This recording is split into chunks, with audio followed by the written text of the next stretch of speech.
The Lord Buddha said, "Now, Ananda, if it occurs to any of you, the teaching has lost its authority, we are without a teacher. Do not view it in that way. Whatever Dhamma and Vinaya I have pointed out and formulated for you, that will be your teacher when I am gone."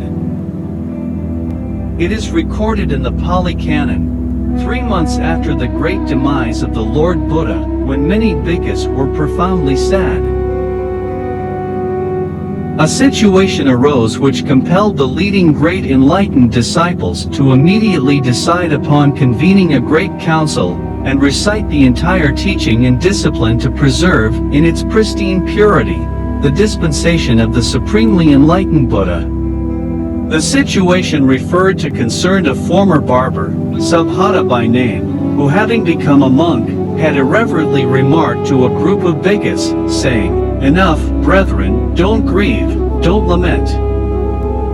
We are rid of the great recluse. We were much troubled by the rules of discipline, which he had laid down, saying, 'This is fitting for you, that is not fitting for you. Now we shall be able to do as we wish, and what we do not wish, that we shall not do.'" This remark of Subhata was a clear indication of the necessity of convening a council for the future safety and preserving the authentic teaching of Buddha. It is said that there were many others felt that with the passing away of the Buddha, the Dhamma he had taught would disappear.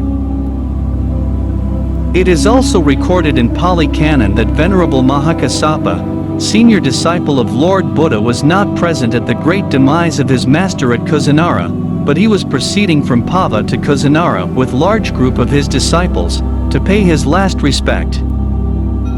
The news of the decease of the master was brought to him by a naked ascetic of a Jivaka sect. When Subhata's statement was heard by Venerable Mahakassapa, he thought this attitude poses a great threat to Buddha's dispensation. Therefore, he immediately assembled 500 Arahants disciples, and decided to conduct the first Buddhist council at Rajagaha in Saptapani cave. It is said that the council was held near the Saptapani cave, though according to the Tibetan Dulva, it is supposed to have taken place at the Nyagrota cave. The Lokottaravada account places the venue of the council on the northern side of Mount Vebra, while in Asvagosa's account, the Indrasala cave of Mount Grudrakuta is mentioned. It is stated in the Pali Chronicle that the Saptapani cave was situated on the side of Mount Vebra, and that a pandal was erected at the instance of King Ajatasattu outside of this cave. The meeting actually took place in the second month of the rainy season. It may be affirmed that Mahakassapa took the initiative and chose 499 bhikkhus to form the council.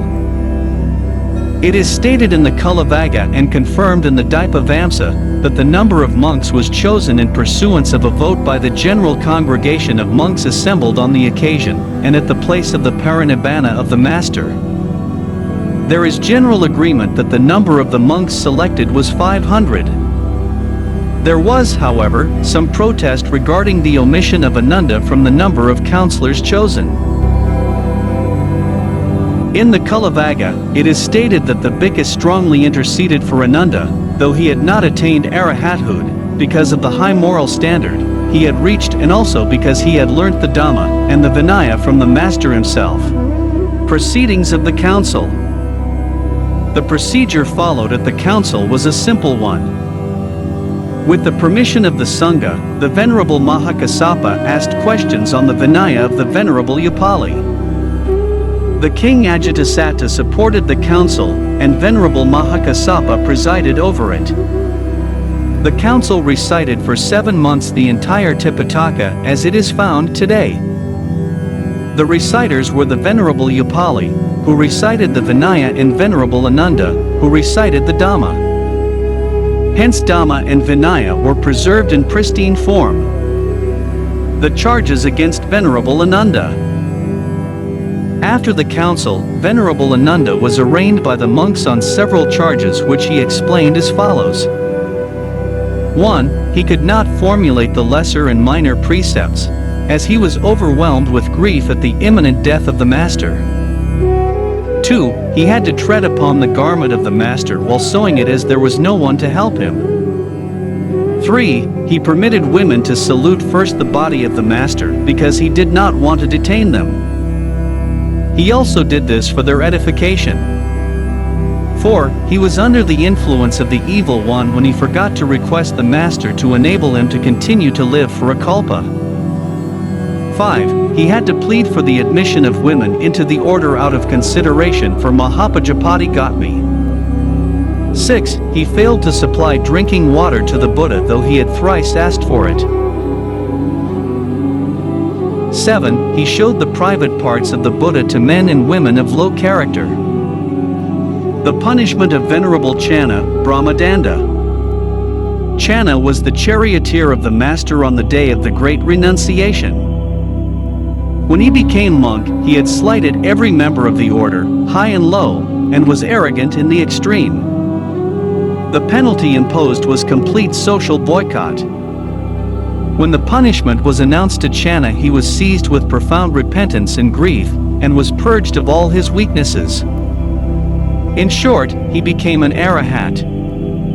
The punishment automatically ceased to be effective. Result of the First Buddhist Council.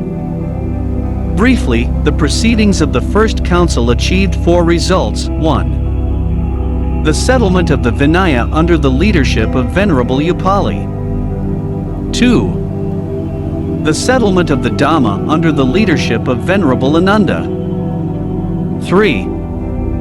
The trail of Venerable Ananda. And 4.